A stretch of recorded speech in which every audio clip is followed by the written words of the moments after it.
Eh, Pertama yang perlu kami tegaskan bahwa DE adalah pendukung aktif dari Islamic State atau ISIS yang kita kenal dengan Daulah itu Jenderal ya. Awalnya yang bersangkutan pada tahun 2010 itu pernah bergabung dengan jaringan Mujahidin Indonesia Barat. Itu pimpinan WM sudah pernah ditangkap. Namun setelah memang jamaahnya bubar, Jenderal. Jamaahnya menyebar. Salah satunya adalah saudara DE ini yang kemudian ya dengan bahasa kita menjadi berselancar lah, berselancar bebas di memanfaatkan ruang sosial media. Pada 2014 DE pertama sekali menyatakan baiat kepada Amir ISIS. Nah, dari situ mulai dia melakukan aktivitas-aktivitas persiapan-persiapan, Jenderal. Jadi yang bersangkutan melakukan latihan, kemudian melakukan pengumpulan peralatan-peralatan yang dibutuhkan. Nah, yang bersangkutan itu memang sangat aktif di sosial media sampai beberapa akun sebelumnya itu sudah direport dan ditutup oleh Facebook maupun YouTube karena diduga mempropaganda aksi terorisme. Namun yang bersangkutan seperti biasa yang lainnya berganti akun lagi, kemudian dia memposting lagi dan lebih privat belakangan ini. Sekitar 3 minggu ke belakang, ini puncaknya bahwa yang bersangkutan terlihat girohnya semakin tinggi dengan menyebarkan ajakan atau himbauan untuk amaliyah atau untuk melakukan aksi terorisme. Sehingga pesan-pesan itu disebarkan secara private menggunakan timer message, sehingga ketika sampai di si penerima itu dibuka dan langsung hilang dari server atau dari jaringan. Nah, ini sedang kita dalami postingan-postingannya atau private message itu dikirim ke siapa saja itu, Jenderal. Nah, kita kemudian mengamankan yang bersangkutan setelah memprofiling. Yang bersangkutan memiliki juga akun di marketplace ya, di salah satu akun penjualan online yang dikamuflasekan oleh yang bersangkutan penjualan diecast gitu ya, mainan militer yang berkaitan dengan perlengkapan. Ada gear, ada baju-baju taktikal, perlengkapan taktikal, kemudian ada lain termasuk senjata ini. Nah, dalam pemeriksaan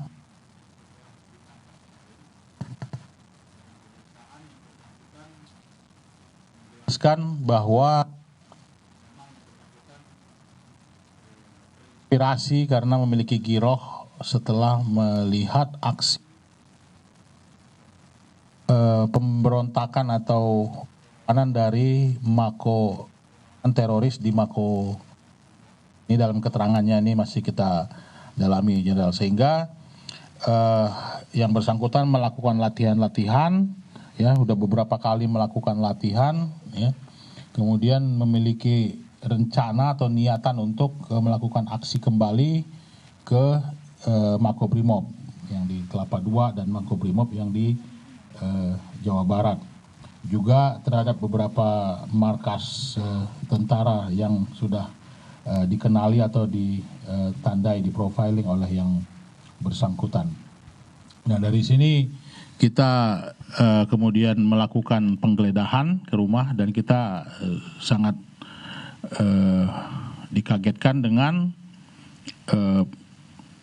barang bukti yang kita temukan pada hari ini. Seperti tadi yang Jenderal jelaskan, di antara senjata tersebut ada 4 yang memang pabrikan, ada 5 yang modifikasi, Jenderal, modifikasi dari air gun menjadi senjata api penuh, itu ya. Juga ada 2 pen gun itu yang bisa isinya 1 peluru tuh, Jenderal, kemudian ditembak langsung ke badan dalam jarak dekat gitu ya, pen gun.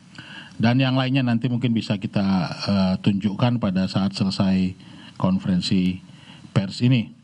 Ini sebelum kami akhir, kami ingin melakukan himbauan sedikit, Jenderal, ya, tentang kewaspadaan. Jadi rangkaian dari cerita ataupun kronologis si tersangka ini, sebagaimana tadi pertama dijelaskan oleh Jenderal, dan yang kami tambahkan tadi, kita harus semakin meningkatkan kewaspadaan terhadap propaganda dan penyebaran konten radikal ini. Ya, jadi memang mereka masih terus berselancar di sini. Ini adalah seseorang yang tidak seutuhnya masuk dalam jaringan penuh, Jenderal, karena sudah bubar, kemudian dia bermain sendiri dengan kemampuannya sendiri, kemudian mengumpulkan segini banyak bahan-bahan atau alat-alat yang akan digunakan untuk persiapan yang dipicu oleh ideologi radikal tersebut.